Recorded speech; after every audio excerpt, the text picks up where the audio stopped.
কৃত্ৰিম বানৰ ভয়াবহ ৰূপ নেৰানেপেৰা বৰষুণত নৈলৈ ৰূপান্তৰিত হ'ল ব্যস্ত ৰাজপথ ৰুক্মিণী গাঁও হাতীগাঁও বেলতলা চাৰ্ভে যোৰাবাট সহ বিভিন্ন প্ৰান্তত অবৰ্ণনীয় পৰিৱেশ পানীত আবদ্ধ হৈ বিকল হ'ল হাজাৰ হাজাৰ যান বাহন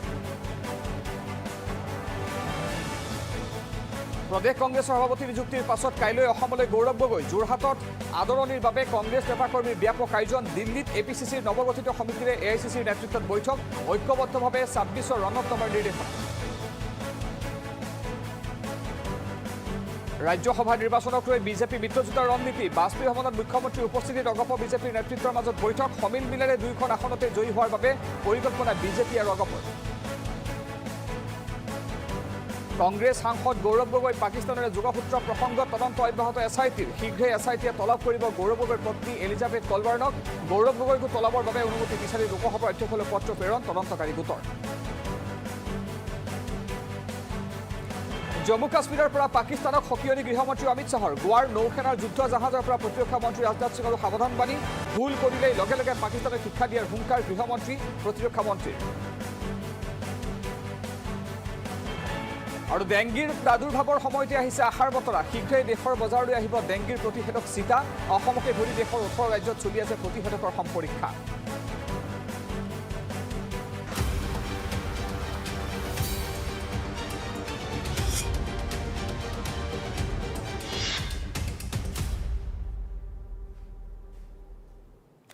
আগবাঢ়িছো বিতং বাতৰিলৈ কৃত্ৰিম বানত মহানগৰীত অবৰ্ণনীয় পৰিৱেশ গৰিষ্ঠ সংখ্যক পথ উপপথ পৰিণত হ'ল নৈলৈ ৰুক্মিণী গাঁৱত এবুকু পৰ্যন্ত পানীত জনতাৰ হাহাকাৰ ইয়াৰ উপৰিও হাতীগাঁও চাৰ্ভে জুৰুড ৰাষ্ট্ৰীয় ঘাইপথৰ একাংশ অংশত কৃত্ৰিম বান আবদ্ধ লোকক উদ্ধাৰৰ বাবে প্ৰশাসনে আৰম্ভ কৰে অভিযান মহানগৰীৰ মূল পথত চলিছে ৰবৰ নাও অনিল নগৰ নবীন নগৰতো অবৰ্ণনীয় পৰিস্থিতি আৰু পানীৰ মাজতে বিকল হৈছে শ শ যান বাহন এজাক মুখলধাৰ বৰষুণৰ পাছতে গুৱাহাটী মহানগৰীত দেখিবলৈ পোৱা গৈছে এই পৰিৱেশ অবৰ্ণনীয় পৰিৱেশ দেখিবলৈ পোৱা গৈছে গুৱাহাটী মহানগৰীত বিভিন্ন অঞ্চলত ব্যস্ততাপূৰ্ণ অঞ্চলত অভিজাত অঞ্চলত দেখিবলৈ পোৱা গ'ল বানৰ সংহাৰ কৃত্ৰিম বানত বুৰ গ'ল বহু অট্টালিকা হাজাৰ হাজাৰ যান বাহন বানপানীৰ মাজত আবদ্ধ হৈ বিকল হৈ পৰে হাজাৰ হাজাৰ অত্যাধুনিক যান বাহন গৰিষ্ঠ সংখ্যক পথ উপপথ আজি পৰ্যবেক্ষিত হয় নৈলৈ এয়া গুৱাহাটী মহানগৰীত আজিৰ দৃশ্য আমি দেখুৱাইছোঁ চাওক গুৱাহাটী মহানগৰীত আজিৰ দিনত এই পৰিৱেশ এজাক মুখলধাৰ বৰষুণৰ পাছত এবুকু পানীত হাহাকাৰ কৰিবলগীয়া হৈছে মহানগৰীকে গুৱাহাটী মহানগৰীৰ এয়া অতি ব্যস্ত পথ যি পথ আজি ৰূপান্তৰিত হৈছে নদীলৈ এবুকু পৰ্যন্ত পানীত ককবকাই থাকিবলগীয়া হৈছে মহানগৰবাসীয়ে গুৱাহাটী মহানগৰীৰ কেৱল এটা দুটা অঞ্চলতে নহয় গৰিষ্ঠ সংখ্যক অঞ্চল ডুব যায় কৃত্ৰিম বানত গুৱাহাটীৰ পৰিৱেশ আমি দেখুৱাইছোঁ ৰাজধানী গুৱাহাটী চহৰৰ পৰিৱেশ আমি দেখুৱাইছোঁ অলি গলি সকলোতে কেৱল পানী আৰু পানী গুৱাহাটী মহানগৰীৰ ভিতৰৰ ৰাজপথ কি ৰাষ্ট্ৰীয় ঘাইপথ সকলোতেই পানীৰ সংহাৰ চলে আজি এতিয়াও পানী শুকোৱা নাই বহু অঞ্চলত বৰং পানী বাঢ়িহে আছে বিভিন্ন অঞ্চলত ন অঞ্চল প্লাবিত হ'বলৈ ধৰিছে বৰষুণ বাঢ়ি অহাৰ ফলত বিশেষকৈ হাতীগাঁও চাৰ্ভে জুৰুড চানমাৰী আদি বিভিন্ন অঞ্চল আজি ডুব গৈছে কৃত্ৰিম বানত এয়া দেখুৱাইছোঁ আপোনালোকক যি ৰাজপথত গাড়ী চলে আধুনিক গাড়ী চলে বিলাসী গাড়ী চলে সেই আধুনিক পথত আধুনিক গাড়ীৰ বিপৰীতে দেখিবলৈ পোৱা গৈছে আজি নাও মহানগৰীৰ ৰাজপথত চলিছে এই ধৰণে আজি নাও কৃত্ৰিম বানৰ কবলত পৰি ককবকাই থকা মহানগৰীকক উদ্ধাৰৰ বাবে এই ধৰণে SDRFে নাও ব্যৱহাৰ কৰিবলগীয়া হৈছে এই গুৱাহাটী মহানগৰীৰ ৰাজধানী চহৰৰ ৰাজপথৰ দৃশ্য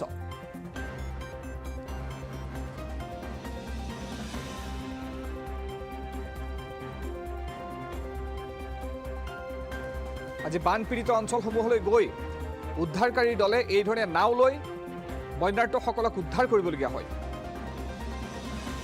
এয়া আদাবাৰীৰ পৰিৱেশ আমি দেখুৱাইছোঁ এফালে যদি কৃত্ৰিম বান আনফালে গুৱাহাটী মহানগৰীত তুলনামূলকভাৱে যিবোৰ অঞ্চলত কমকৈ বানপানী হয় বা কৃত্ৰিম বানৰ সমস্যাৰ সৃষ্টি হয় যেনে মালিগাঁও আদাবাৰী জালুকবাৰী আদি অঞ্চলত কিন্তু দেখিবলৈ পোৱা গৈছে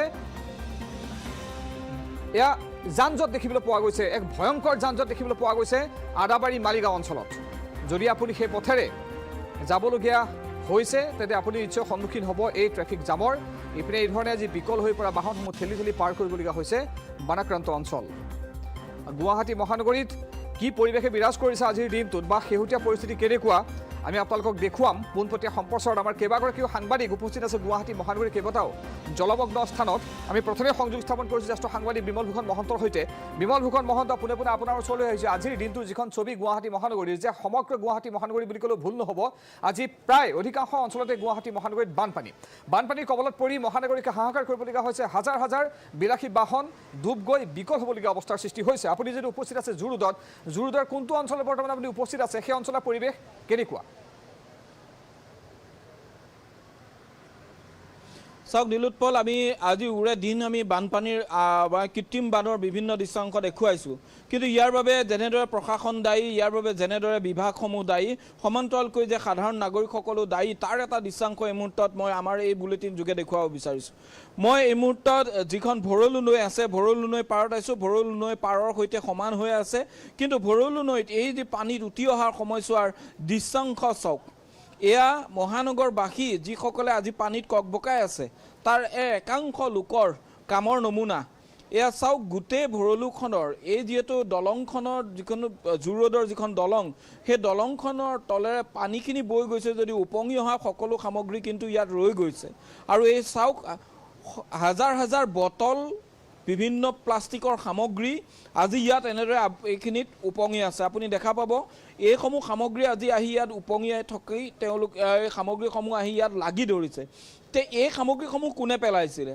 এইসমূহে জানো নলাসমূহ আবদ্ধ কৰি ৰখা নাই পানীসমূহ সময়মতে বৰষুণৰ পানী বৈ নোযোৱাৰ বাবে জগৰীয়া অকল বিভাগসমূহেই নে এইসমূহ যে আজি ইয়াত উপঙি অহা এই সামগ্ৰীসমূহে কৰবাত নহয় কৰবাত কিন্তু প্ৰমাণ কৰে যে মহানগৰত বাস কৰা একাংশ লোকো ইয়াৰ বাবে সমানেই কিন্তু দায়ী আৰু ইয়াৰ সমান্তৰালকৈ অকল নদীৰ আমি তললৈ নামি আহি এই যি দৃশ্যাংশ দেখুৱাইছোঁ ইয়াৰ সমান্তৰালকৈ যদি আমি পথৰ ওপৰৰ দৃশ্যাংশ দেখুৱাম তাৰ বাবেও আমি আপোনালোকক লৈ যাম পথৰ ওপৰলৈ পথৰ ওপৰতো কিন্তু সমানে একেধৰণে পানী আপোনালোকে দেখা পাব এয়া জোনালীৰ আমি কিছু দৃশ্যাংশ এই মুহূৰ্তত আপোনালোকক দেখুৱাম আহক লৈ যাওঁ জোনালী পইণ্টটোৰ অৱস্থা চাওক এয়া এইটো হ'ল জোনালী পইণ্ট আৰু এই জোনালী পইণ্টটোত এই মুহূৰ্তত আমি ইতিমধ্যে জুৰোডৰ বিভিন্ন পইণ্ট দেখুৱালোঁ আৰু আমি খোজকাঢ়ি পানী ফালি আহি এই মুহূৰ্তত আমি জোনালীত উপস্থিত হৈছোঁ আৰু জোনালীটো যথেষ্ট পথৰ ওপৰত যথেষ্ট পানী বহু পৰিমাণে বাহন এতিয়াও ইয়াত পথৰ ওপৰত আবদ্ধ হৈ আছে তেওঁলোক ঘৰলৈ যাব পৰা এটা অৱস্থা নাই মই জোনালী পইণ্টটো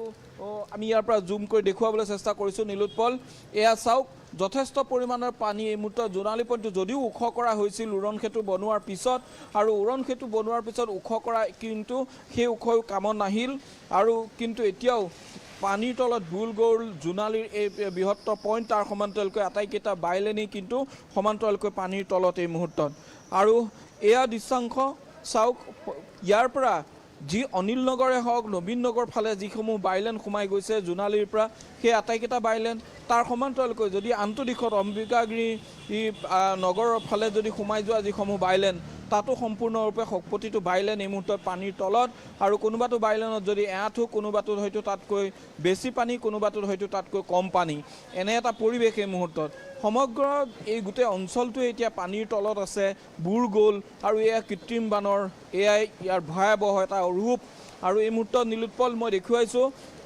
মূল পথৰ ওপৰতে এয়া আৰু মূল পথৰ পৰা বাকী অংশসমূহলৈ কিন্তু সোমাই যাব পৰা অৱস্থা এই মুহূৰ্তত নাই আৰু বাকী অংশসমূহত বা যিখিনি বাইলেন আছে সেই বাইলেনসমূহত কিন্তু পানী ইয়াতকৈও যথেষ্ট পৰিমাণে বেছি আৰু নবীন নগৰ ফালে সোমাই যোৱা যিটো পথ সেই পথটোত দেখা পোৱা গৈছে যে আজি প্ৰায় এককাল পৰ্যন্ত পানী হোৱাৰ খবৰ ইতিমধ্যে আহিছে গতিকে ইমান কাৰণ ভিতৰৰ অঞ্চললৈ যাব নোৱাৰি কাৰণ ক'ত পথসমূহ ভাগি আছে ক'ত পথসমূহ বনাই থকা অৱস্থাত আছে সেয়া আমাৰ জ্ঞাত নহয় গতিকে প্ৰতিটো অঞ্চললৈ এই মুহূৰ্তত যাব পৰা পৰিৱেশ এটা নাই আৰু প্ৰতিটো পথৰ ওপৰতেই কিন্তু এতিয়া সোঁত বৈছে আৰু সেই যে পানীৰ সোঁত এই মুহূৰ্তত মই আন এটা বাইলেন দেখুৱাইছোঁ সেই বাইলেনটোতো দেখা পাইছে গাড়ী আবদ্ধ হৈ গৈছে পানীৰ বাবে আৰু ইয়াৰ সমান্তৰালকৈ পথটোৰ কাষে কাষে যিখন মৰা ভৰল যিখন বৈ গৈছে সেই বৈ যোৱা ভৰলুখনতকৈ পথৰ ওপৰত পানী প্ৰায় সমান পৰ্যায়ত আছে গতিকে যিকোনো মুহূৰ্তত এই ইয়াৰ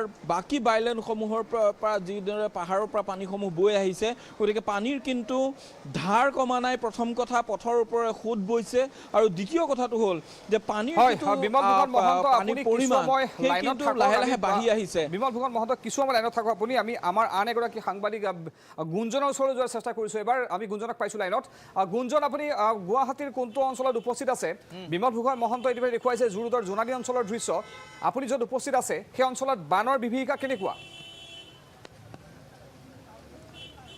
নীলোৎপল মই বৰ্তমান উপস্থিত আছোঁ হাতীগাঁৱত আৰু হাতীগাঁও হাইস্কুলৰ সন্মুখতে ঠিক মই আছোঁ আৰু এতিয়াও ইয়াত দেখুৱাইছোঁ যে পানী কমাৰ নাম লোৱা নাই বৰষুণ পুনৰ আহিবলৈ আৰম্ভ কৰিছে গতিকে ভয়ংকৰ পৰিস্থিতি হ'বলৈ গৈ আছে ৰাবাৰ বোট চলি আছে মই পুনৰ দৰ্শকসকলক দেখুৱাম যে যিসকল আবদ্ধ হৈ আছে তেওঁলোকক নিয়াৰ বাবে এনেধৰণে SDRFে ৰাবাৰ বোটৰ ব্যৱস্থা ইয়াত কৰিছে কেইবাখনো বাহন বাইক স্কুটি চাৰিচকীয়া বাহন ইয়াত বিকল হৈ পৰিছে ইমানেই পানীৰ প্ৰকোপ আৰু বহু মানুহ ইয়াত অপেক্ষা কৰি আছে কিন্তু এতিয়া আটাইতকৈ পৰিতাপৰ কথাটো হৈছে যে ৰাস্তাত এতিয়াও ঠায়ে ঠায়ে যান-জঁট হৈছে যান বাহনসমূহ আবদ্ধ হৈ আছে আৰু সেই যান বাহনত আমি দেখিছোঁ যে ছাত্ৰ ছাত্ৰী কঢ়িয়াই অনা বাছবোৰ বিদ্যালয়ৰ বাছবোৰ তাত এতিয়াও আবদ্ধ হৈ আছে ছাত্ৰ ছাত্ৰীসকল এতিয়াও গৈ তেওঁলোকে ঘৰ উপস্থিত হ'ব পৰাহি নাই আৰু যদি এতিয়াও যদি কোনোবাই ভাবি আছে যে হাতীগাঁৱৰ এই পথটোৰে অহা যোৱা কৰিম তেনেহ'লে ভুলতো নাহিব ইয়াত এতিয়া নিশা নামি অহাৰ লগে লগে ভয়ংকৰ পৰিস্থিতিৰ ইয়াত সৃষ্টি হ'ব পাৰে কাৰণ কোনো ইয়াতে পোহৰৰ ব্যৱস্থা ইয়াত দেখা নাই ষ্ট্ৰীট লাইটসমূহ এই মুহূৰ্তলৈকে জ্বলি উঠা নাই আৰু লোকসকল ইয়াতে অপেক্ষা কৰি আছে কাৰোবাৰ কোনো চিকিৎসালয়লৈ যাবলগীয়া আছে কোনো অফিচৰ পৰা আহিছে ঘৰলৈ যাব বিচাৰি আছে গতিকে কেনেকৈ যাব কি কৰিব উপায় নাইকিয়া পৰিস্থিতি মই দেখুৱাইছোঁ যদি ৰাবাৰ বোটখন দেখুৱাইছোঁ দুইটা মূৰত অপেক্ষাৰত যিসকল লোক আছে তেওঁলোকক লৈ ৰাবাৰ বোটখন যাবলৈ চেষ্টা কৰিছে আৰু কোনো বাহন তেওঁলোকে এই পথেৰে যাবলৈ চেষ্টা কৰিছে যদিও ডাঙৰ বাহন যদি ইয়াত চলি যায় তেতিয়াহ'লে সেই ধন্যবাদ জ্ঞাপন কৰিছোঁ আপোনাৰ সৈতে কিছু সময়ৰ পাছত সংযোগ স্থাপন কৰিম ইয়াৰ পূৰ্বে আমি দেখুৱাবলৈ লৈছোঁ মুখ্যমন্ত্ৰী হিমন্ত বিশ্ব শৰ্মাৰ সংবাদমেল জনতা ভৱনত সংবাদমেল সম্বোধন কৰিছে মুখ্যমন্ত্ৰীগৰাকী আমি পোনে পোনে গৈছোঁ সংবাদমেলৰ মাজলৈ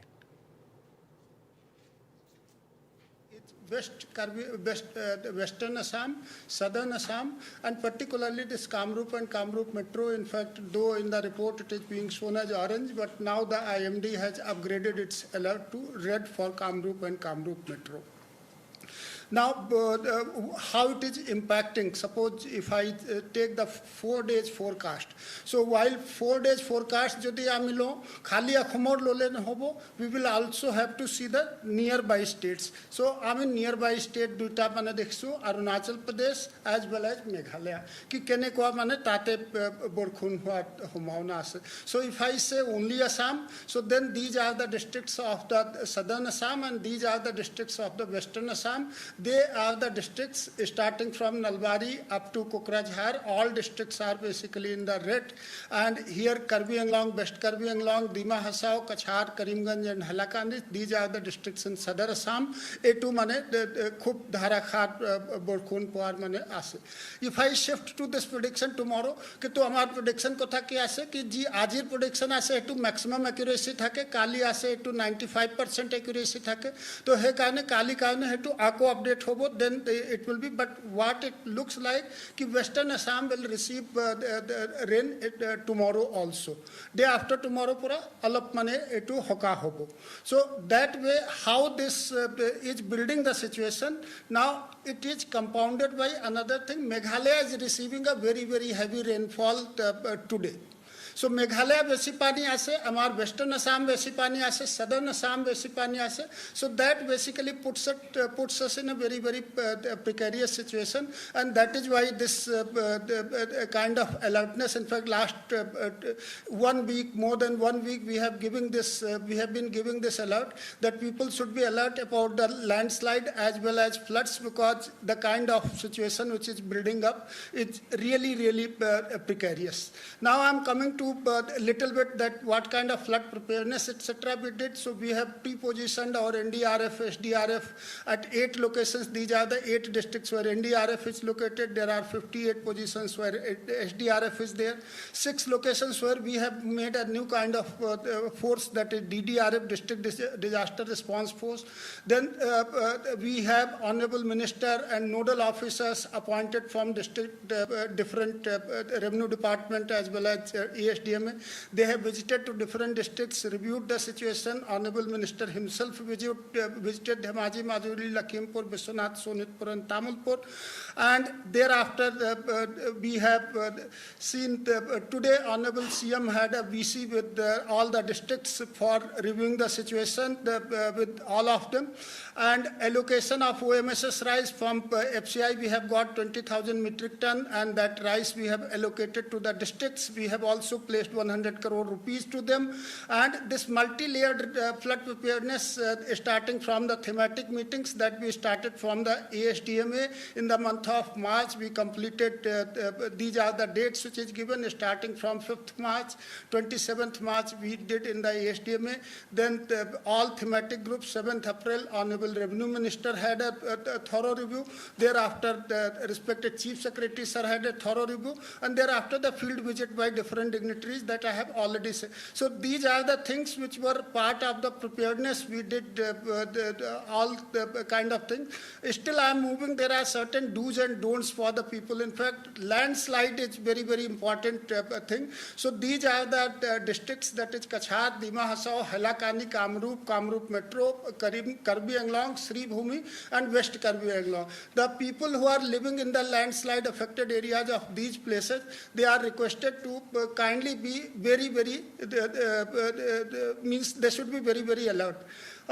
We have requested all the DDMAs of these districts that please identify the safe shelters. In fact, Guwahati today we had 3 incidents, and safe shelters basically were very, very helpful. In fact, immediately DC responded that yes, people should be relocated to the safe shelters. Pre-identify the safe shelters, encourage people to go to the relief camps of the safe shelters. It may be a little bit of inconvenience, but much better than losing the life. ৰাজ্যৰ 12খনকৈ জিলাত red alert জাৰি কৰা হৈছে। অহা দুদিনত প্ৰবল বৰষুণৰ সম্ভাৱনা আছে 12খনকৈ জিলাত। গোৱালপাৰা, ধুবুৰী, দক্ষিণ চালমাৰাত ৰেড এলাৰ্ট জাৰি কৰা হৈছে। ইয়াৰ উপৰিও তামুলপুৰ, বঙাইগাঁও, বজালিতো জাৰি কৰা হৈছে ৰেড এলাৰ্ট। ইপিনে কোকৰাঝাৰ, চিৰাং, নলবাৰী, বৰপেটা, বাক্সাতো জাৰি কৰা হৈছে ৰেড এলাৰ্ট। পশ্চিম কাৰ্বি আংলং, ডিমা হাছাও, কাছাৰতো হ'ব প্ৰবল বৰষুণ। হাইলাকান্দি, শ্ৰীভূমিতো অব্যাহত থাকিব বৰষুণ আৰু ঠায়ে ঠায়ে ধুমুহা, বিজুলী, গাজনিৰ সম্ভাৱনা আছে। আঞ্চলিক বতৰ বিজ্ঞান কেন্দ্ৰই জাৰি কৰিছে সন্দৰ্ভত সতৰ্কতা।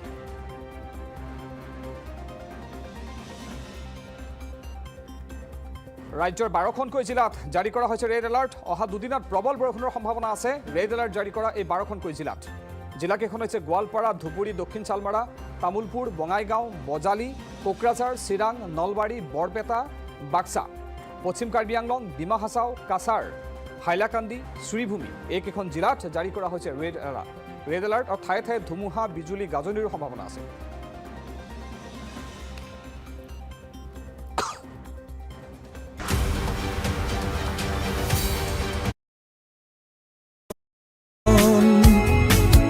জাগি জাগি জগতক জগাবলে সজাগতা আৰু সচেতনতাৰে দৃষ্টিপাতৰ আবাহৰি টান শুনো আৰু কৰ দিশে সত্য সুন্দৰৰ প্ৰতিশ্ৰুতি এই আৰাধনা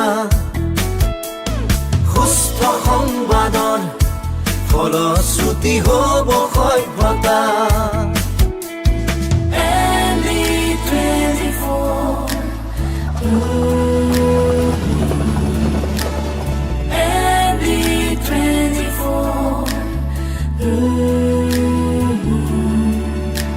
দেশৰ দহৰ আৰ্তজনৰ কঢ়িয়াই কাক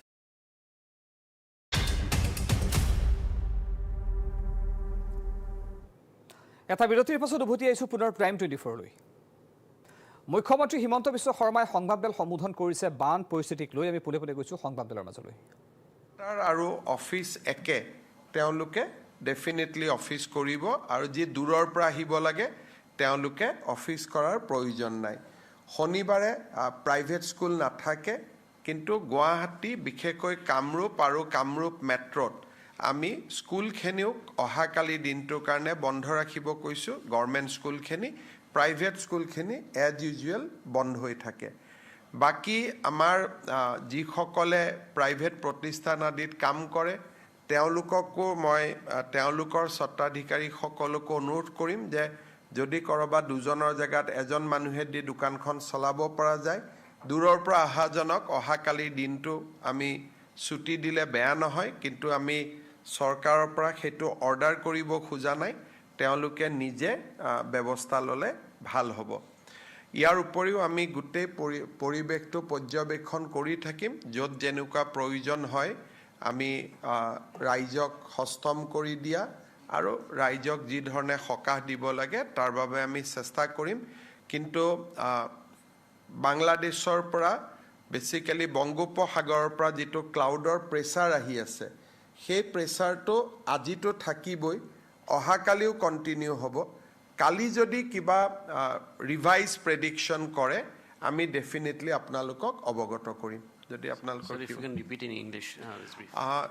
There is a lot of clouds are coming from the Bay of Bengal and basically from Bangladesh. The entire northeastern region is experiencing heavy rain. Guwahati city is suffering a lot. Even in Meghalaya also, the authority has showing red for today and tomorrow. If there is a rain in Meghalaya and Arunachal Pradesh, it directly impact the weather in Assam. So we are of the view that situation was worse today. Tomorrow they said that by afternoon there will be some relief, and from day after tomorrow things should be better.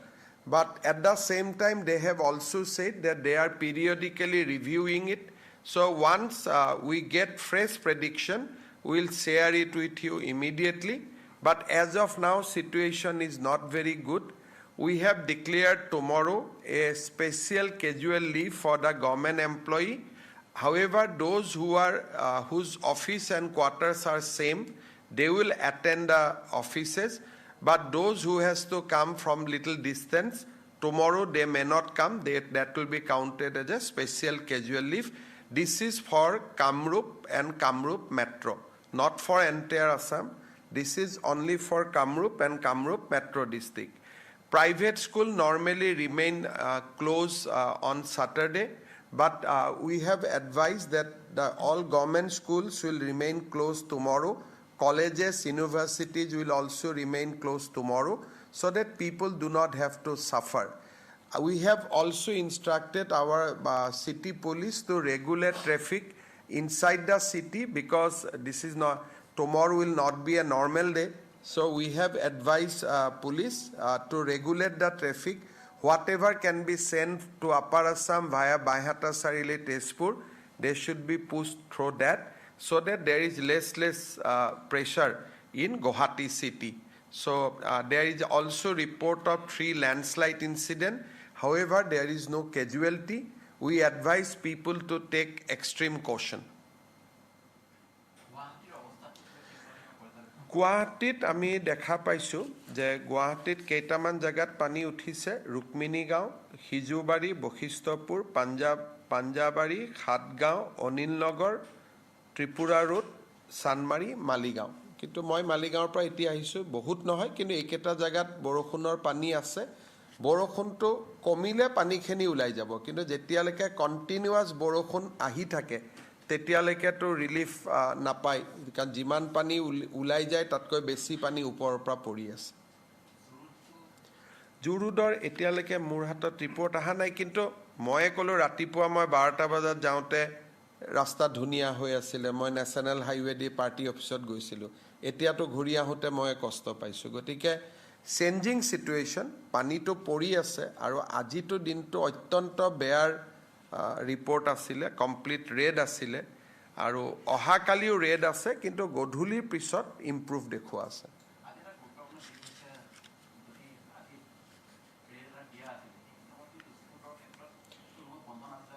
চাওক, red alert আমি যোৱা 7 দিনৰ পৰা জনাই আছোঁ। এতিয়া depend কৰে স্কুলৰ অথৰিটিয়ে কেনেকৈ ৰেড এলাৰ্টটো একচেপ্ট কৰে, কিন্তু আপোনালোকৰ মোবাইলত চালে দেখা পাব যে যোৱা 7 দিনৰ পৰা 22 তাৰিখৰ পৰা আমি কণ্টিনিউৱাছ জনাই আছিলোঁ যে আজি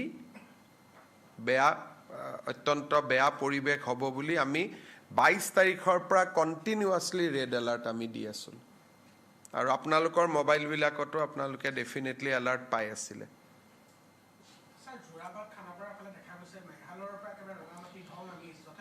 চাওক আজি মেঘালয়ত বহুত বৰষুণ হৈছে আপোনালোকক দেখুৱাতে দেখিছে এটি যে বহুত বেছি ৱৰ্ছ কণ্ডিশ্যন মেঘালয়ৰ পৰা ধাৰাসাৰ পানী নামি আছে আৰু মই ভাবোঁ ৰাতি আৰু নামিব কাৰণ পাহাৰৰ পৰা একুমুলেট হৈ আহি থাকে গতিকে আজি আৰু কালি দিনটো পৰিৱেশ যথেষ্ট জটিল হৈ থাকিব কিন্তু কালি আবেলিৰ পৰা ইম্প্ৰুভ হোৱাৰ সম্ভাৱনা আছে আৰু মেঘালয়ত আজি বহুত বৰষুণ হৈছে মেঘালয়ৰ পানীটো নামি আহোঁতে 12 ঘণ্টা লয় গতিকে নামি আহাৰ প্ৰক্ৰিয়াটো চলি আছে আৰু ই নেক্সট 12 আৱাৰ্ছ নামি থাকিব কাৰণ কোনোবাটো শ্বিলঙৰ পৰা নামি আছে কোনোবাটো জোৱাইৰ পৰা নামি আছে গতিকে আল্টিমেটলি কেটছমেণ্ট এৰিয়াটো অসমতে আহিব সেইকাৰণে বৰষুণ আমাৰ ইয়াত কমিলেও কিছু এৰিয়াত পানী সোমাই থাকিব মেঘালয়ৰ পৰা তাৰপিছত লাহে লাহে বৰষুণটো কমিলে আমি কিছু এৰিয়া লগে লগে ৰিলিফ পাই যাম কিন্তু বৰষুণটো কমিব লাগে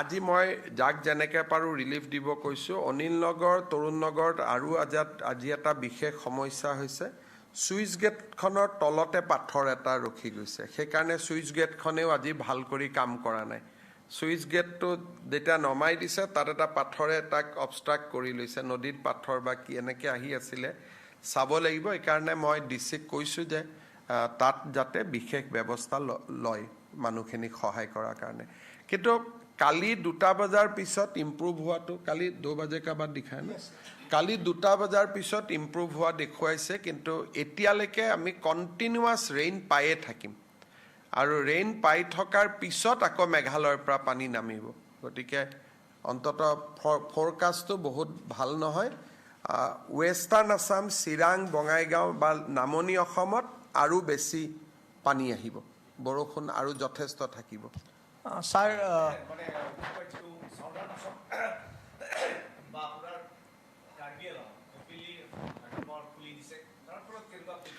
খুলিটো দিবই লাগিব তাতে পানী জমা হৈ গৈছে গতিকে বৰষুণৰ পানীটো যথেষ্ট একাৰণে ৱেষ্ট কাৰ্বি আলঙত অলপ বানপানীৰ ৰিপৰ্ট আহিছে ৱেষ্ট কাৰ্বি আলঙত বাকি জায়গাত নহয় বৈঠালাংছুৰ আশে পাশে কিছু এৰিয়াত ফ্লাড হৈছে কিন্তু এনেকুৱা নহয় যে একেবাৰে বিয়ণ্ড কণ্ট্ৰোল কিন্তু আমাৰ ৰিলিফ অলৰেডি ৰিচ কৰিছে আজিৰ দিনটোত যদি কয় যে কৰবাত বানপানী হৈছে নেকি ৱেষ্ট কাৰ্বি আলঙত তাৰ ইম্পেক্ট আছে আৰু বৰাক উপত্যকা পাহাৰীয়া জিলা দুইখনতে আজি তুমুল বৰষুণৰ সম্ভাৱনাও আছে বৰষুণ পৰিও আছে স্যাৰ ৰুক্মিণী গাঁৱৰ কথা এটা কওঁ তাতো বহুত লোক এতিয়াও পানীৰ তলত আছে বা তেওঁলোকৰ ঘৰো আছে তাত কিবা ৰিলিফৰ ব্যৱস্থা কৰিছে ৰুক্মিণী গাঁও আৰু হাটগাঁৱত 2টা ৰিলিফ কেম্প আমি কৰিব দিছোঁ আৰু ডিচিয়ে গোটেই ৰাতি মানুহখিনিৰ লগত সম্পৰ্কত থাকিব মই তেওঁলোকক কৈছোঁ আমি ইয়াৰ পৰাও যা যোগাৰ কৰি থাকিম যিমানটো পাৰোঁ কিন্তু পানীটো অলপ বৰষুণটো কমিলে পানীটো আমি মেচিনেদি উলিয়াই দিব পাৰিম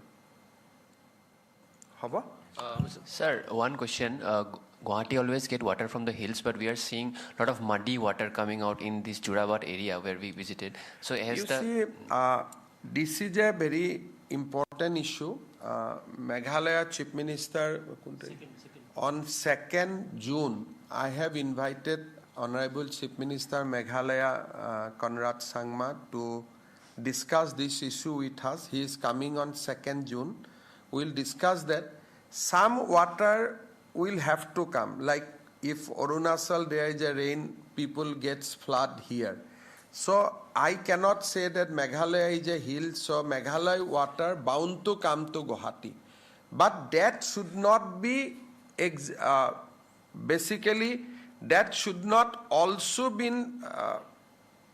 basically gravity should also not be increased because of hill cutting. So that issue on 2nd June we are going to discuss with Chief Minister of Meghalaya. It will be for your interest to note that Supreme Court has also issued a notice to Government of Meghalaya and Government of Assam on this count. So I think this matter will also go to the consideration of Honorable Supreme Court.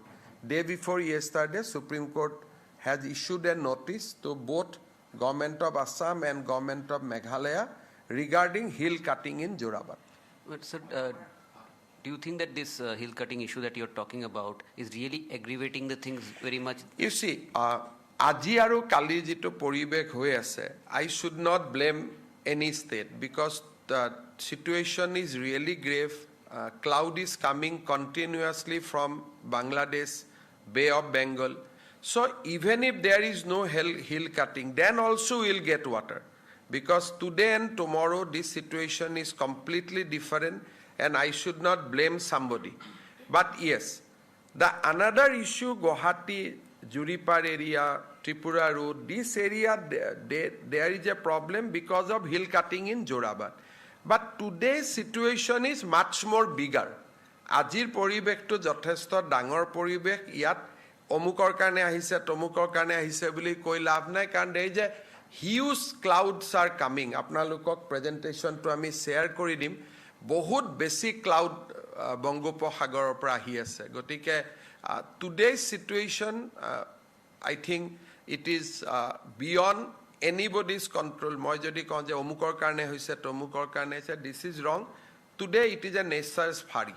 So Also, sir, are we bracing for a flash flood situation in some of the floodplains, given the fact that there is so much of rain in Meghalaya, in Arunachal Pradesh, in Bhutan? We are on alert position, so we are constantly monitoring the situation. So we want to protect life, we want to protect property. Today also I have a VC with all the deputy commissioners. So throughout the day, আমি এবিলাকে কৰি আছো. So যিমানটো পাৰো NDRF are in position, SDRF are in position. So এই প্ৰেছাৰটো 22 তাৰিখৰ পৰা আমি গম পাইছিলো আহিব বুলি সেইকাৰণে আমি মানুহকো জনাই আছিলো যে this is the situation. অলপ আৰ্লি মনসুন টাইপ হৈছে কিন্তু একচুৱেল আমাৰ চ্যালেঞ্জটো 10 জুনৰ পিছত হ'ব ফ্লাডৰ যিটো this is a মানে সদায় নোহোৱা এটা abnormal situation এটা হৈছে মই এতিয়া আপোনালোক যোন নেশ্যনেল হাইৱেৰ পৰা আহিছে তেওঁলোকে চালে দেখা পাব towards Meghalaya the deposition of cloud is huge. সেইকাৰণে আজি ৰাতি আৰু কালি I think we will have a difficult situation. মানুহ যিমান পাৰে ঘৰৰ পৰা আজি আৰু কালি বিশেষ কাম নাথাকিলে নোলোৱা ভাল আৰু এটো মানে এটো অলপ abnormal situation হৈ আছে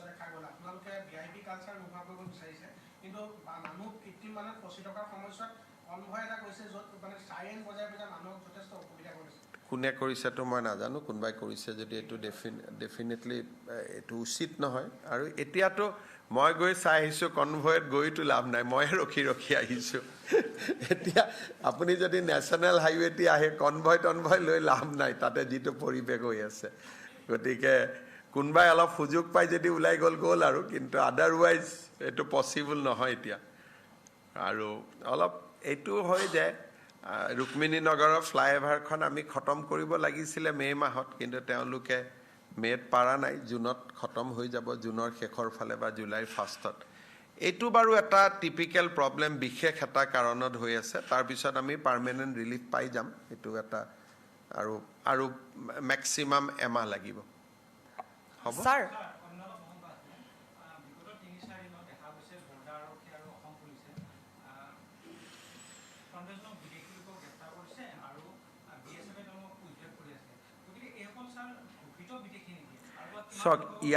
ইয়াত দুই ধৰণৰ বিদেশী আছে এটা হৈছে অসমত কন্টিনিউয়াসলি যি বিদেশী আহি আছে আজি আহিছে কালি আহিছে এমাহৰ আগত আহিছে এটা হৈছে হেতু সেকেন্ড হৈছে ডিএফএন যাক ডিক্লেয়াৰ্ড ফৰেন নেশনেল বুলি কয় আপোনালোকে জানে যে সুপ্ৰিম কোৰ্টত কেছ এটা হৈছিল আৰু সুপ্ৰিম কোৰ্টে আমাক নিৰ্দেশ দিছিল যে যিসকল ঘোষিত বিদেশী তেওঁলোকক যিকোনো প্ৰকাৰে আমি উভতাই পঠাই দিব লাগে যিসকল ঘোষিত বিদেশী কিন্তু কোৰ্টতো এপিল কৰা নাই তেওঁলোকক আমি পুশবেক কৰিছো কিন্তু তাতো যদি কোনবাই আমাক কৈছে যে নহয় মোৰ এপিল আছে হাই কোৰ্ট সুপ্ৰিম কোৰ্ট তেতিয়া আমি তেওঁলোকক কষ্ট দিয়া নাই কিন্তু যোৱা কালিয়ে 35 জন বাংলাদেশী একেলগে আমি মেঘালয় আৰু শিলচৰৰ বৰ্ডাৰত পাইছোঁ তেওঁলোক কেইদিনমান আগতে আহিছিল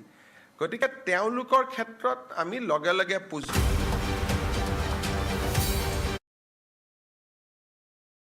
অভাৱ আৰু অভিযোগৰ মুকলি নিভাজ প্ৰকাশ শোষণত লুণ্ঠনত অভিসন্ধি উদঙাই অপবাদ আৰু বিবাদত বিভ্ৰান্তি আঁতৰাই সূত্ৰধাৰৰ দায়িত্ব গধুৰ নহয় নহয় অভিনয় সত্য সুন্দৰৰ প্ৰতিশ্ৰুতিয়েই আৰাধনা সুস্থ সংবাদৰ ফলশ্ৰুতি হ'ল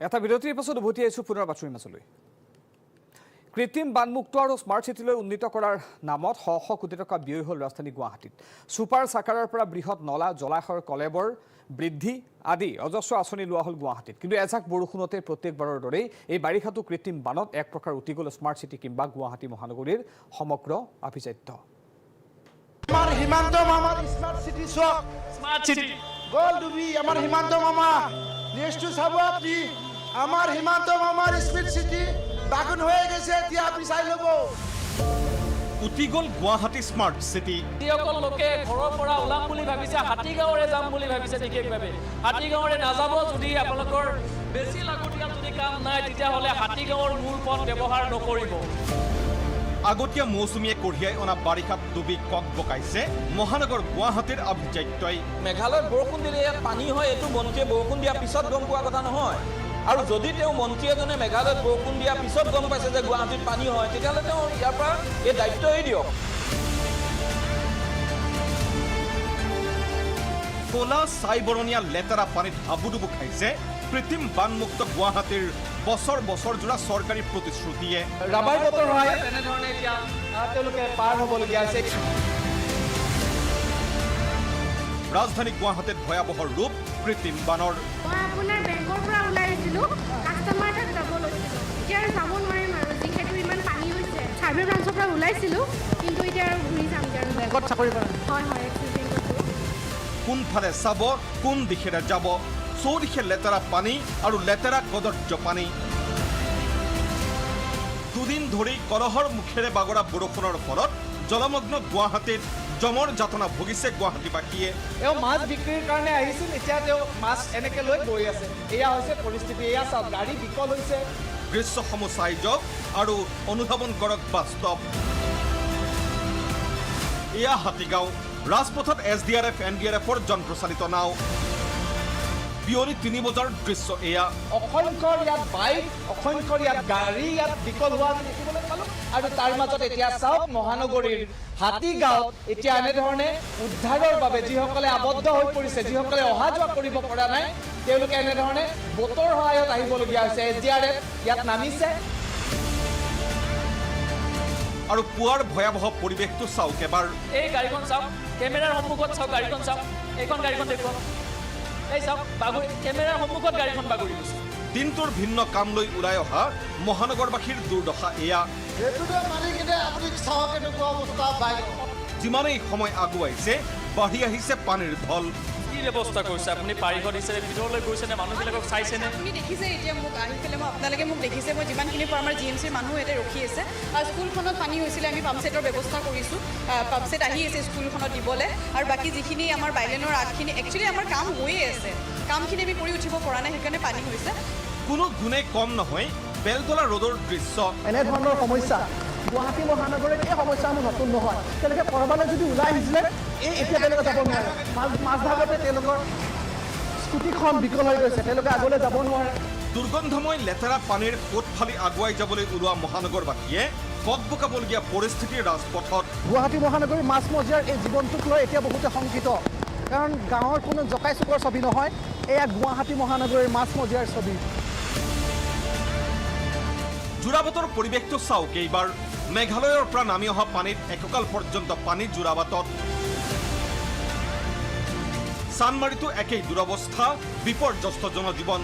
কাক ক'ব, কোনে শুনিব অৱস্থা মহানগৰবাসীৰ। হাতীগাঁৱতে আমাৰ হাতীগাঁৱত ইমান পানী মানে বহুত অসুবিধা হৈছে ৰাইজৰ। এইটো চৰকাৰে অলপমান চাব লাগে, বুজিছেনে নাই? আজি হাতীগাঁও হওক, ৰুক্মণীগাঁও হওক, আৰু পাব্লিকৰ বহুত অসুবিধা হৈছে না। মামা এইগিলা বস্তু অলপমান চাব লাগে, বুজিছেনে নাই? এই ব্ৰিজগিলা যে বনাই আছে, ব্ৰিজ বনোৱাৰ কাৰণে আজি ড্ৰেইন চেইন চব বন্ধ হৈ গৈছে, যাৰ ফলত আজি ইমান পানী হৈছে। এই স্কুল বাছ বন্ধ হৈ পৰিছে চাৰিচকীয়া বাহনসমূহ। এম্বুলেন্স ইয়াত ঠেলিবলগীয়া হৈছে। পানীৰ প্ৰকোপ ইমানেই বৃদ্ধি হৈছে যে কোনো যাতে ভুলতো এই ৰাস্তাৰে এই পথেৰে আহিম বুলি এতিয়া যাতে নাভাবে। তিনিচকীয়া দুচকীয়া বাহন লৈ ওলাই অহা মানুহৰ কি অৱস্থা হৈছে চাওকচোন। খানাপাৰাৰ পৰা জালুকবাৰী পৰ্যন্ত ৰাষ্ট্ৰীয় ঘাইপথতো কৃত্ৰিম বানৰ ভয়াৱহতা। ৰাজপথত আবদ্ধ শ শ সৰু ডাঙৰ বাহন। কি স্কুল বাছ, কি এম্বুলেন্স, সকলো সমস্যাৰে জড়িত। এই ভয়াৱহ দুৰ্যোগৰ সময়ত সকলোৰে মনলৈ আহিছে শ শ কোটি টকীয়া আঁচনি লৈ গুৱাহাটীবাসীক কৃত্ৰিম বানমুক্ত কৰাৰ বাবে বৰ প্ৰতিশ্ৰুতি দিয়া চৰকাৰী পক্ষৰ কথাবোৰ।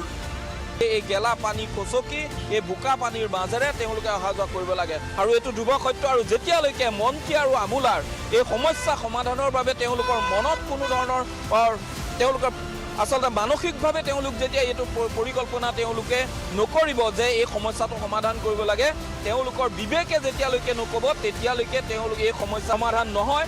আৰু যেতিয়ালৈকে তেওঁলোকে অকল ধনৰ পিছত দৌৰিব, কমিশ্যনৰ পিছত দৌৰিব, তেতিয়ালৈকে আমি বোকা পানী গচকি আমি এনেদৰেই আমাৰ জীৱন নিৰ্বাহ কৰি থাকিব লাগিব। এইটো কিন্তু ধ্ৰুৱ সত্য। কেতিয়া উৰ পৰিব এই ভয়াৱহতাৰ? কেতিয়া কৃত্ৰিম বানমুক্ত হ'ব গুৱাহাটী? কেতিয়া প্ৰকৃতপক্ষে স্মাৰ্ট চিটিলৈ উন্নীত হ'ব গুৱাহাটী মহানগৰ? কোনে দিব গুৱাহাটীবাসীৰ এই প্ৰশ্নসমূহৰ যথোচিত উত্তৰ? ভিডিঅ' জাৰ্নেলিষ্ট কাকলি কাকতি, নৱজ্যোতি ডেকা, দিব্য বনিয়া, অমিত সেন আৰু ৰূপম ভৰদ্বাজৰ সৈতে ব্যুৰ' ৰিপৰ্ট ND24।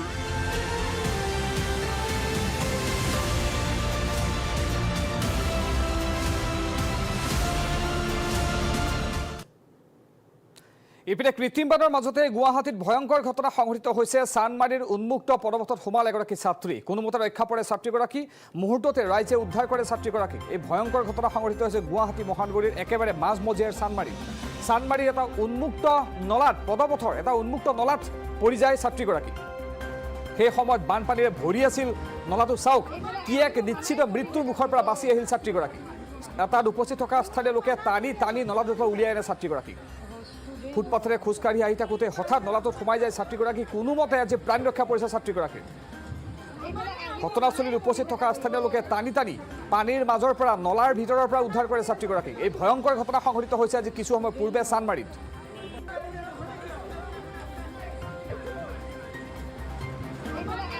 গুৱাহাটী মহানগৰীত কৃত্ৰিম বানৰ দুৰ্দশা ছবিখন আমি দেখুৱাই আছোঁ। তাৰ মাজতে চাওক এই ভয়ংকৰ দৃশ্য। আজি গুৱাহাটীৰ চানমাৰীত পদপথত উন্মুক্ত নলাত পৰি কোনোমতে মৃত্যুৰ মুখৰ পৰা সাৰি আহে এগৰাকী যুৱতী, এগৰাকী ছাত্ৰী। কোনোমতে তেওঁ বাচি আহে। উপস্থিত থকা স্থানীয় ৰাইজে টানি উদ্ধাৰ কৰে ছাত্ৰীগৰাকীক নলাৰ ভিতৰৰ পৰা।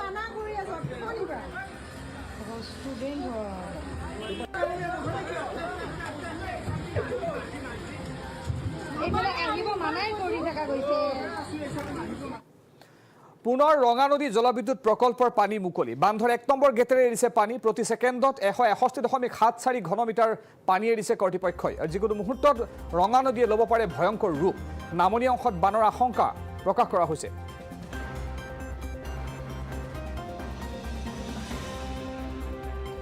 পুনৰ ৰঙা নদী জলবিদ্যুৎ প্ৰকল্পৰ পানী মুকলি কৰিছে কৰ্তৃপক্ষই। বান্ধৰ 1 নম্বৰ গেটেৰে এৰিছে পানী।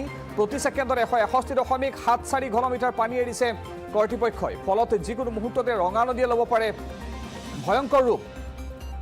আৰু বান্ধৰ নামনিত থকা যি অংশ, সেই অংশত বানপানী হোৱাৰ আশংকা কৰা হৈছে।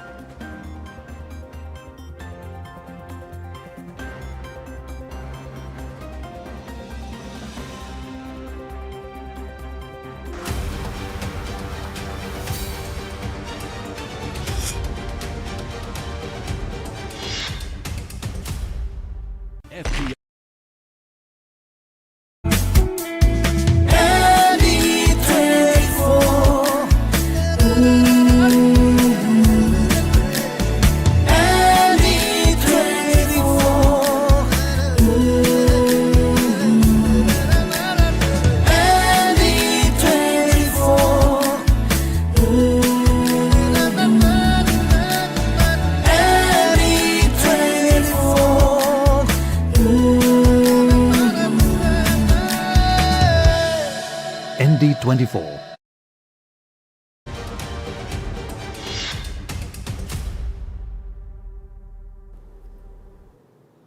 এটা বিৰতিৰ পাছত উভতি আহিছোঁ পুনৰ বাতৰি মাছলৈ। অপাৰেশ্যন সিন্দুৰৰ সময়ছোৱাতে পাকিস্তান 4টা খণ্ডত ভাগ হৈ গ'লহেঁতেন। পিছে পাকিস্তানৰ ভাগ্যৰ বলতে সেয়া নঘটিল। পাকিস্তানক টাৰ্গেট কৰি এই সকিয়নিৰ প্ৰতিৰক্ষা মন্ত্ৰী ৰাজনাথ সিঙৰ লগতে পাক প্ৰধানমন্ত্ৰীয়ে ভাৰতৰ লগত আলোচনাৰ বাবে আগ্ৰহ প্ৰকাশ কৰাৰ প্ৰত্যুত্তৰ দি ধাৰ্য কৰি দিলে ভাৰতৰ চৰ্ত। ইপিনে পুঞ্চ সীমান্তত উপস্থিত হৈ কেন্দ্ৰীয় গৃহমন্ত্ৰী অমিত শ্বাহৰ সকিয়নি। এইবেলি একে ভুল কৰিলে পাকিস্তানক ৰেহাই দিয়া নহ'ব। পাকিস্তানী প্ৰধানমন্ত্ৰীৰ উপৰ্যুপৰি আলোচনাৰ প্ৰস্তাৱ। ভাৰত চৰকাৰে স্পষ্ট কৰি দিলে আলোচনাৰ চৰ্ত। 3 দিন পূৰ্বে পাকিস্তানৰ প্ৰধানমন্ত্ৰী শ্বাহবাজ শ্বৰীফে ইৰাণৰ ৰাজধানী তেহৰানৰ পৰা ভাৰতৰ লগত জলযুদ্ধৰ পৰা পৰিত্ৰাণ বিচাৰি দিছিল আলোচনাৰ প্ৰস্তাৱ। আৰু তাৰ পিছত ভাৰতৰ প্ৰতিৰক্ষা মন্ত্ৰী ৰাজনাথ সিঙে শুকুৰবাৰে গোৱাৰ সমুদ্ৰ তীৰৰ পৰা ধাৰ্য কৰি দিলে আলোচনাৰ চৰ্ত। We are ready to talk for the sake of peace on water issue. We are ready to talk to promote trade and also counter terrorism if they are serious. बात होगी तो आतंकवाद पर होगी, बात होगी तो पाक ऑक्युपाइड कश्मीर पर होगी।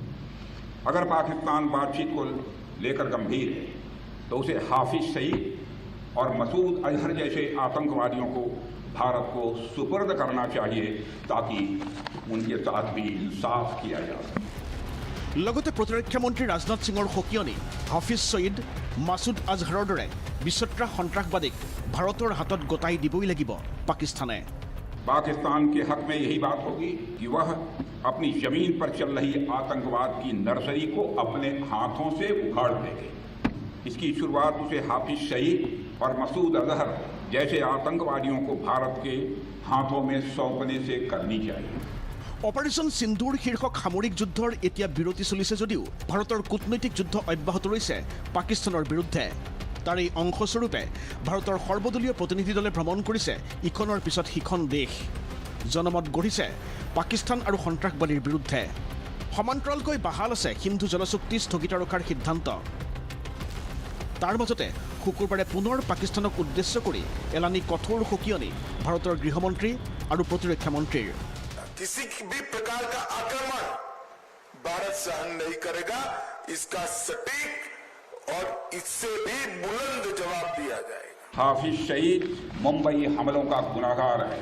कौन नहीं सच्चाई को जानता है। समुंदर के रास्ते मुंबई में मौत बरसाने का जो गुनाह उसके संगठन ने किया है, बहन भाइयों, उसका इंसाफ होना चाहिए। শুকুৰবাৰে জম্মু কাশ্মীৰৰ পাকিস্তান সীমান্তৰ পুঞ্চ ভ্ৰমণ কৰে কেন্দ্ৰীয় গৃহমন্ত্ৰী অমিত শ্বাহে। ভাৰতৰ অপাৰেশ্যন সিন্দুৰৰ পিছত পাকিস্তানী সেনা আৰু সন্ত্ৰাসবাদীয়ে মিলি চলোৱা নিৰ্বিচাৰ গুলীচালনা আৰু মৰ্টাৰ আক্ৰমণত সৰ্বাধিক ক্ষতিগ্ৰস্ত হৈছিল পুঞ্চ।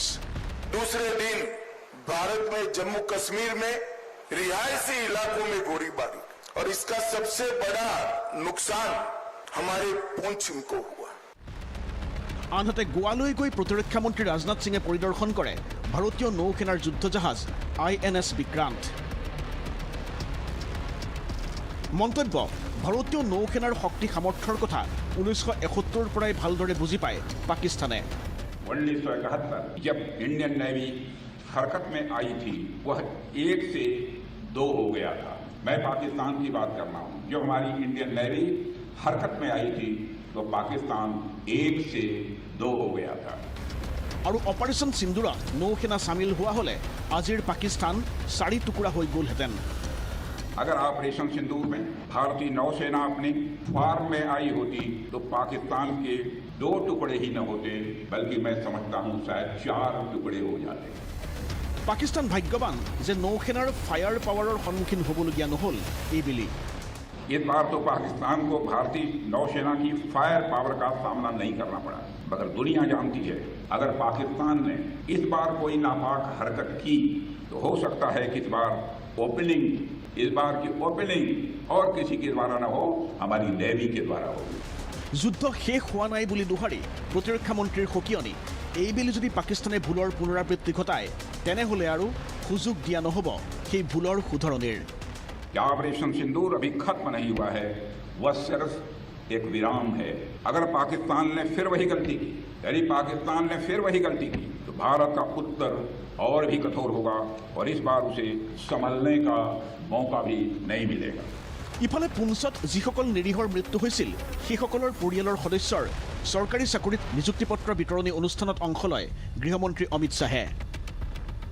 हम सब जानते हैं मुआवजा, ये सरकारी नौकरी, इससे आप सबके जीवन में जो क्षति हुई है इसकी परिपूर्ति नहीं हो सकती है, परंतु ये प्रतीक है जम्मू कश्मीर सरकार, भारत सरकार और समग्र देश की जनता की जो भावनाएं आपके साथ जुड़ी है, इसका ये प्रतीक है।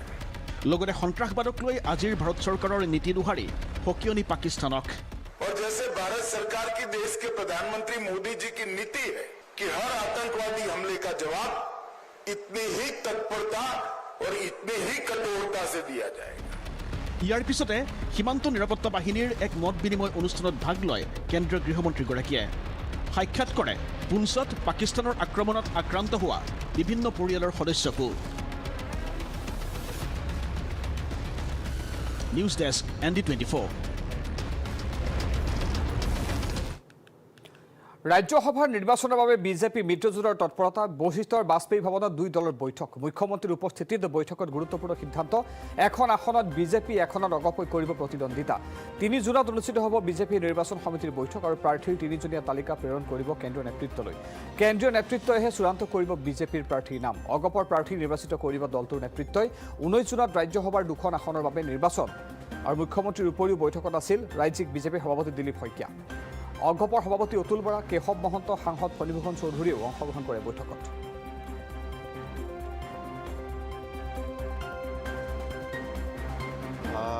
আজি অসম গণ পৰিষদ দলৰ প্ৰতিনিধি মণ্ডলী, বিশেষকৈ সভাপতি অতুল বৰা, কাৰ্যকৰী সভাপতি কেশৱ মহন্ত আৰু সাংসদ ফণীভূষণ চৌধুৰী ডাঙৰীয়াৰ সৈতে ভাৰতীয় জনতা পাৰ্টিৰ এখন বৈঠক অনুষ্ঠিত হয়। আমাৰ ৰাজ্যিক সভাপতি দিলীপ শইকীয়া ডাঙৰীয়াও উপস্থিত আছিল, পল্লৱ লোচন দাস ডাঙৰীয়াও উপস্থিত আছিল। উদ্দেশ্য আছিলে যে আগন্তুক ৰাজ্যসভা নিৰ্বাচন সম্পৰ্কে আলোচনা কৰা।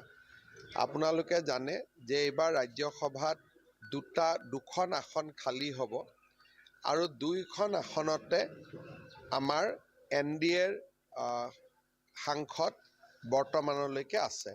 এজন হ'ল বীৰেন্দ্ৰ প্ৰসাদ বৈশ্য আৰু দ্বিতীয়জন হ'ল মিছন ৰঞ্জন দাস।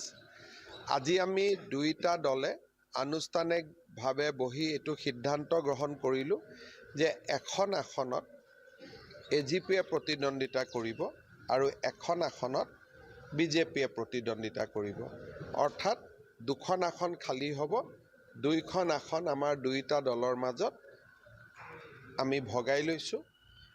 AGPয়ে তেওঁলোকৰ প্ৰাৰ্থী নিজাকৈ ঘোষণা কৰিব, যাক তেওঁলোকে যোগ্য বুলি ভাবে। তাত আমাৰ বিশেষ মতামত নাথাকিব। আৰু আমাৰ দলৰ প্ৰাৰ্থী নিৰ্বাচনৰ কাৰণে 3 তাৰিখে আমাৰ নিৰ্বাচনী সমিতিৰ বৈঠক সভাপতি ডাঙৰীয়াই আহ্বান কৰিছে। আমাৰ দলৰ প্ৰাৰ্থীগৰাকীৰ বাবে 3টা নাম আমি প্ৰস্তাৱ কৰি কেন্দ্ৰীয় কাৰ্যালয়লৈকে আমি প্ৰেৰণ কৰিম। হ'ব? 3জনৰ নামটো 3 তাৰিখে আমি ঠিক কৰিম আৰু AGPয়ে যিগৰাকী প্ৰাৰ্থী দিব সেইটো AGP দলে নিজাকৈ ঘোষণা কৰিব। তাত আৰু বিজেপিৰ লগত আলোচনা কৰাৰ প্ৰয়োজন নাই। খালি এটাই আমি সিদ্ধান্ত ল'লোঁ যে এখন AGP, এখন বিজেপি। নাই, এই সম্পৰ্কত কোনো সিদ্ধান্ত হোৱা নাই। দলৰ সভা অনুষ্ঠিত হ'ব, তাতেই সিদ্ধান্ত হ'ব। আপোনালোকে দেখিছে, আপোনালোকৰ বহুত নাম এইকেইটা দিন উলিয়াই আছে নহয়। গতিকে আজিৰ দিনটোত কেণ্ডিডেটৰ সম্পৰ্কত আমি একো ক'ব নোৱাৰোঁ। আৰু মাননীয় মুখ্যমন্ত্ৰী ডাঙৰীয়াই কৈয়ে গ'ল, আজি ভাৰতীয় জনতা পাৰ্টীৰ মাননীয় ৰাজ্যিক সভাপতি দিলীপ শইকীয়া ডাঙৰীয়াও আছিল, পল্লৱ লোচন দাস ডাঙৰীয়াও আছিল, আৰু আমি কেশৱ মহন্ত ডাঙৰীয়া, ফণীভূষণ চৌধুৰী ডাঙৰীয়া, অগপৰ পৰা আমি আটাইকেইজনে আছিলোঁ। ইয়াত স্পষ্ট হৈছে যে এখন আসনত বিজেপি খেলিব আৰু এখন আসনত AGPৰ প্ৰাৰ্থী। মে মাহ ধৰি ৰাজ্যৰ ৰাজনীতিত তোলপাৰ লগাই থকা গৌৰৱ গগৈ আৰু পত্নীৰ পাকিস্তান লিংক প্ৰসংগত কঠোৰ হৈছে এছআইটি। শীঘ্ৰে এছআইটিয়ে তলব কৰিব গৌৰৱ গগৈ আৰু পত্নীক। ইতিমধ্যে লোকসভাৰ অধ্যক্ষলৈ অনুমতি বিচাৰি পত্ৰ প্ৰেৰণ কৰা হৈছে। প্ৰসংগ সাংসদ গৌৰৱ গগৈৰ পাকিস্তান লিংক। শীঘ্ৰে এছআইটিয়ে তলব কৰিব পত্নীসহ সাংসদ গৌৰৱ গগৈক। তলবৰ বাবে প্ৰয়োজনীয় অনুমতি বিচাৰি আবেদন। লোকসভাৰ অধ্যক্ষলৈ আবেদন পত্ৰ প্ৰেৰণ এছআইটিৰ। সাংসদ তথা লোকসভাৰ বিৰোধী দলপতি অসম প্ৰদেশ কংগ্ৰেছৰ নৱনিযুক্ত সভাপতি গৌৰৱ গগৈ পাকিস্তানলৈ যোৱা সম্পৰ্কত সোধা পোছা কৰিবলৈ সাজু হৈছে এছআইটি। উল্লেখযোগ্য যে মুখ্যমন্ত্ৰী ডক্টৰ হিমন্ত বিশ্ব শৰ্মাই যোৰহাটৰ সাংসদ গৌৰৱ গগৈৰ বিৰুদ্ধে পাকিস্তানৰ সৈতে সম্পৰ্ক ৰক্ষা কৰি অহাৰ অভিযোগ উত্থাপন কৰিছিল।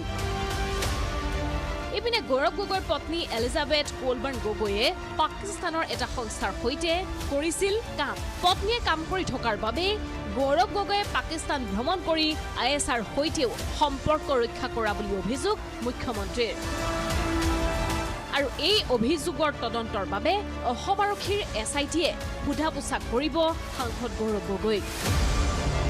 ইয়াৰ বাবে প্ৰয়োজন হ'ব লোকসভাৰ অধ্যক্ষৰ অনুমতি। এই প্ৰয়োজনীয় অনুমতি বিচাৰি এছআইটিয়ে আবেদন কৰিব লোকসভাৰ অধ্যক্ষ ওম বিৰলালৈ। লোকসভাৰ অধ্যক্ষই অনুমতি প্ৰদান কৰিলেই এছআইটিয়ে জেৰা চলাবৰ বাবে তলব কৰিব সাংসদগৰাকীৰ লগতে পত্নীকো। উল্লেখযোগ্য যে একেটা গোচৰতে বৃহস্পতিবাৰে কংগ্ৰেছৰ জ্যেষ্ঠ নেতা ৰিপুণ বৰাক কৰিছিল এছআইটিয়ে জেৰা। প্ৰায় 4 ঘণ্টা সময় ধৰি ৰিপুণ বৰাক সোধা পোছা কৰিছিল এছআইটিয়ে। পৰৱৰ্তী সময়ত ৰিপুণ বৰাক পুনৰ তলব কৰিব বুলি জনাইছে এছআইটিৰ তদন্তকাৰী বিষয়া ৰজি কলিতাই। গৌৰৱ গগৈক মাতা হ'ব নেকি? পৰ্যায়ক্ৰমে আপোনালোকে গম পাই যাওক।